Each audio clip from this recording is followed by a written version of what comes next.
Yo les gens, c'est Sebi, j'espère que vous allez bien. Écoutez, moi ça va tranquille. Aujourd'hui on se retrouve pour une vidéo que je vais tenter d'envoyer à Code QG. Bah du coup je les remercie infiniment s'ils m'uploadent.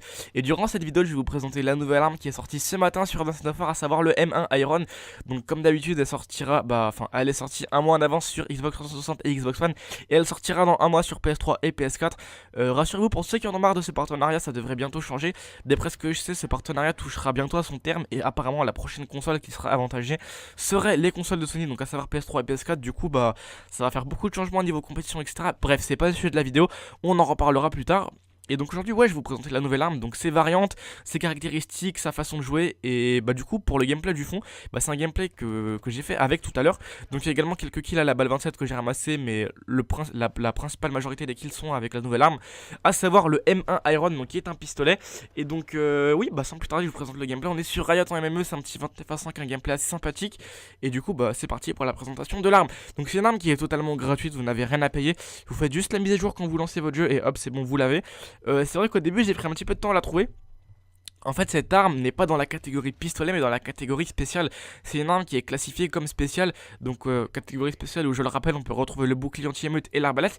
C'est vrai que c'est assez bizarre pour un pistolet de se retrouver dans cette catégorie. Je comprends pas trop pourquoi ils ont fait ça, mais bon, dans tous les cas, ça reste un pistolet. Même s'il est dans cette catégorie, ce qui fait le gros changement de ce pistolet, c'est qu'il est dans la. Vous pouvez pas l'avoir en arme secondaire. En fait, il est considéré comme une arme principale. En fait, quand vous allez créer votre classe, vous allez dans arme secondaire, et ben le M1 Iron n'apparaîtra pas, pardon. Mais quand vous allez dans votre arme principale, vous supprimez votre arme principale, vous essayez d'en mettre une autre. Là, le M1 Iron pourra être ajouté. Donc en fait, c'est une arme à part entière, vu que bah, du coup, c'est une arme principale. Moi, je trouve ça cool, du coup, bah, parce que comme j'ai dit, c'est une arme à part entière, mais c'est un petit peu dommage, vu que bon, un pistolet, c'est pas forcément l'arme la plus facile du jeu à jouer. Et mettre ça en principal, je sais pas si c'est forcément une bonne idée. Je pense que bah, du coup, très peu de personnes vont vouloir y jouer.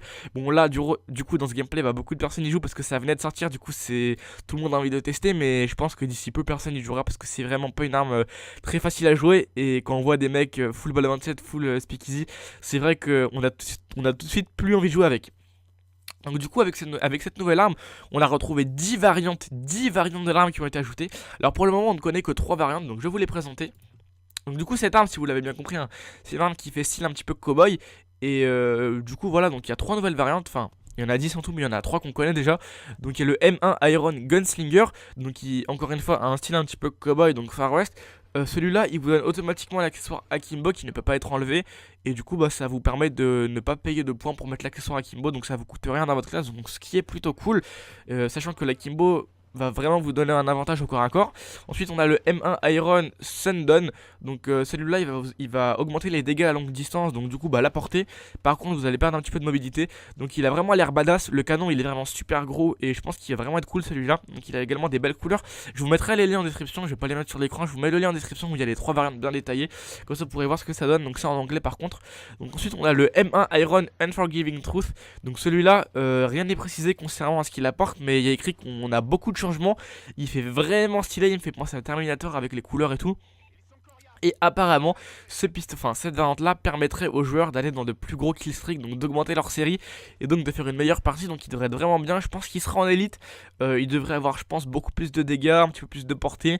Franchement, il a l'air vraiment cool et j'ai hâte de voir les autres variantes. Donc apparemment, d'après ce qui est écrit sur le site, donc c'est vraiment officiel, hein, c'est le site de Sledgehammer.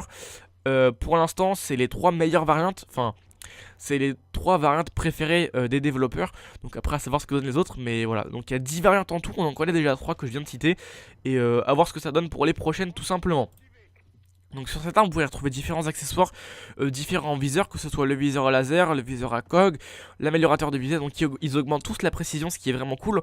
On a également les Akimbo, comme je dis, que je vous conseille vraiment d'utiliser parce qu'ils sont vraiment bons et ça va vraiment vous permettre de faire des meilleures parties.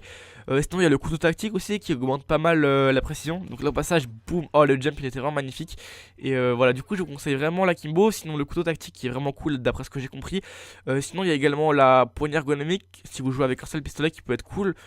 Poignée ergonomique, couteau tactique, ça pourrait être une bonne combinaison. Sinon, il y a également les rayures avancées qui vous permettent d'avoir une plus longue portée qui peut être vraiment aussi sympa. Donc voilà, c'est à peu près tout du coup pour la nouvelle arme. Si vous avez des questions, n'hésitez pas à me les poser en commentaire, je vous répondrai. N'hésitez également pas à faire un tour sur ma chaîne.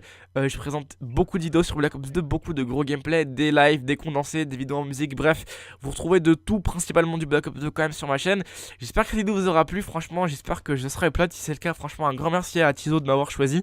Et je vous invite vraiment à aller